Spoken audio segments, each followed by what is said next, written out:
Mga hula ni Nostradamus na nagkatotoo ngayong taong 2025, hindi pa man nangangalahati ang taon, ay tila isa-isa nang natutupad ang kanyang mga hula. At alam mo ba na si Nostradamus ay isang bantog na astrologo at kilala siya sa mga nakakatakot at nakababahalang mga hula sapagkat di umano ay kanyang nahulaan ang ilan sa mga pinakanakakasindak na kaganapan sa ating kasaysayan. Ang lahat ng hula ay di umano ay kanyang naisulat sa kanyang librong The Book of Prophecies at ang mga ito ay misteryosong nakatago sa kanyang mga quatrains o isang klase ng tula na binubuo ng 4 na linya na siyang palaisipan sa mga dalubhasa. Hanggang sa ngayon, kilala rin siya bilang isang propeta ng dilubyo. Kaya naman, sa videong ito ay iisa-isahin natin ang mga nakakatakot na hula ni Nostradamus na nagkatotoo ngayong unang bahagi ng year 2025. Kaya bago ang lahat, ay pakipindot mo muna ang subscribe button at pakipindot mo na rin ang bell icon para palagi kang updated sa mga bago kong upload na video.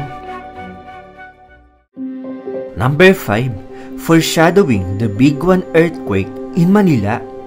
Ang naganap na lindol sa Thailand at Myanmar ay tila nahulaan rin ni Nostradamus na mangyayari at nabanggit sa kanyang quatrain na mistulang inihahalin tulad sa 2 bato ang mga bansa na tinamaan na nakagigimbal na lakas ng lindol at mistulang isang premonisyon sa The Big One sa Pilipinas na maaaring inihalin tulad ni Nostradamus sa New City na ang NCR ay puspusan sa pagtatayo at pagpapaunlad ng syudad upang maging bago. Ayon sa kanyang quatrain, the earth-shaking fire from the center of the earth will cause the tower around the new city to shake. 2 great rocks for a long time will make war.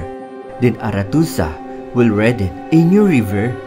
Tila malinaw na ipinahihiwatig sa kanyang katagang 2 great rocks ay sumisimbolo sa 2 bansang Myanmar at Thailand na tinamaan ng matinding lindol na nagtamo ng pinsala sa kanilang syudad at nagpabagsak sa mga naglalakihang estruktura na nagdulot ng matinding takot at kaguluhan. Ito marahil ay signos ng nalalapit na pagtama ng The Big One dito sa Pilipinas na lubos na maaapektuhan ang National Capital Region. Number 4. The Mighty Shall Stumble.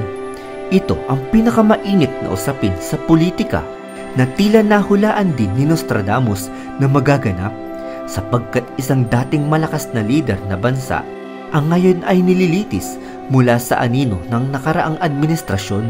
Ito ay pinaniniwalaang nakapaloob at nabanggit sa quatrain ni Nostradamus na nangyari ngayong 2025. From shadowed halls, a serpent's voice takes hold. The people's trust in darkness starts to fold. A fractured path where banners tear and fall, and units lost within the crumbling wall. Tila ito ay sumisimbolo sa kaganapan ngayon sa nangyayari kay dating Pangulong Duterte mula sa katagang From Shadowed Halls na maaaring tumutukoy sa kanyang nakaraang administrasyon na ngayon ay nililitis at ang katagang Unities Lost within Crumbling Wall na maaaring sumasalamin sa dating magkasanggang lakas ng Norte at lakas ng Davao ay nauwi sa isang mapait na relasyon at ang mga mamamayang sumusuporta ay nagkaroon ng lamat ang tiwala. Number 3. Climate Change and Natural Disasters.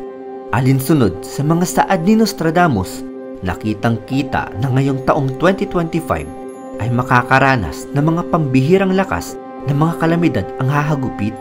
Mas malakas na mga bagyo at dilubyo ang dadating at ang abnormal na tag-init ngayon na nararanasan sa Pilipinas na nakakaranas ng malakas na pag-ulan sa kalagitnaan ng summer season. Ito ay resulta ng lumalalang climate change dahil sa pabago-bagong panahon ay mahihirapang suriin ng mga siyentipiko ang mga magaganap na hatid na hagupit ng kalikasan. Ito ay nakatago sa kanyang quatrain, the dry earth will grow more parched, and there will be great floods when seen in the rainbow. A great city will be ravaged by waters, and the world will suffer from pestilences. Ang dry earth na tinutukoy sa taludtod ay ang matinding tagtuyot at malalang kakulangan sa malinis na tubig. inaasahang mas malakas pa ang mga bagyo na magdadala ng mas mapaminsalang baha at di umano ang epekto nito ay maaaring magdulot ng peste. Number 2, Great Volcanic Eruption. Nakasaad din di umano sa kanyang hula ang isang malakas na pagsabog ng bulkan sapagkat karamihan sa mga bansa sa kontinente ng Asia, kabilang ang Pilipinas, ay nakapaloob sa Pacific Ring of Fire na kung saan nahihimlay ang mga aktibong bulkan at katulad ng nangyari ngayon sa bulkan ng Canlaon sa Negros na kanyang isinaad sa kanyang quatrain, "The earth will shake around the new city. Two great rocks will war for a long time. The sky will catch fire over the ocean. The city will be drenched in ashes and flames." Maaaring ang Mount Canlaon ay ang tinutukoy na sumabog ngayong year 2025 na malakas at inaasahang magdudulot ng pangmatagalang lagim na isang malaking pinsala sa buhay at ari-arian, kung kaya't sa Pilipinas na maraming bulkan ay mas mainam at ipinapayo na tayo ay palaging maging handa sa lahat ng oras. Number 1, Domination of AI. Kitang-kita na ngayong year 2025 ang hindi mapipigilang paglaganap ng AI o yung tinatawag natin na Artificial Intelligence, lalo na at ito ay nagpapakitang gilas sa paggawa ng mga video at short films na likha ng AI na talaga namang makatotohanan ang mga pagganap. Hindi lamang iyan dahil nadomina na rin nito ang kategorya ng robotics, latest gadgets at maging sa trabaho, at halos lahat na may kaugnayan sa internet ay bumibida na ang AI. Ang nagaganap na ito ay tila hango sa sapantaha o prediksyon ni Nostradamus na magaganap sapagkat ito ay naisaad sa kanyang talatang "The moon in the full of night over the high mountain. The new sage with a lone brain sees it. By his disciples invited to be immortal. Eyes to the south, hands in bosom, bodies in fire." Ayon sa pagpapakahulugan at interpretasyon ng mga dalubhasa, ang lone brain na tinutukoy sa quatrain ay sumasagisag sa artificial intelligence na likha ng teknolohiya ng tao. By his disciples invited to be immortal, ang parting ito ay sumasalamin na ang AI ay walang kamatayan, hindi katulad ng isang biological na utak ng isang tao. Dahil dito, unti-unti nang pinapalitan ng AI ang ilan sa mga gawain ng tao at kung anong kayang gawin ng mga tao. Kung iyong napapansin ay napakaraming kumpanya na ngayon ang gumagamit ng AI at nagre-resulta na ito sa pagbabawas ng mga empleyado sa kasalukuyan.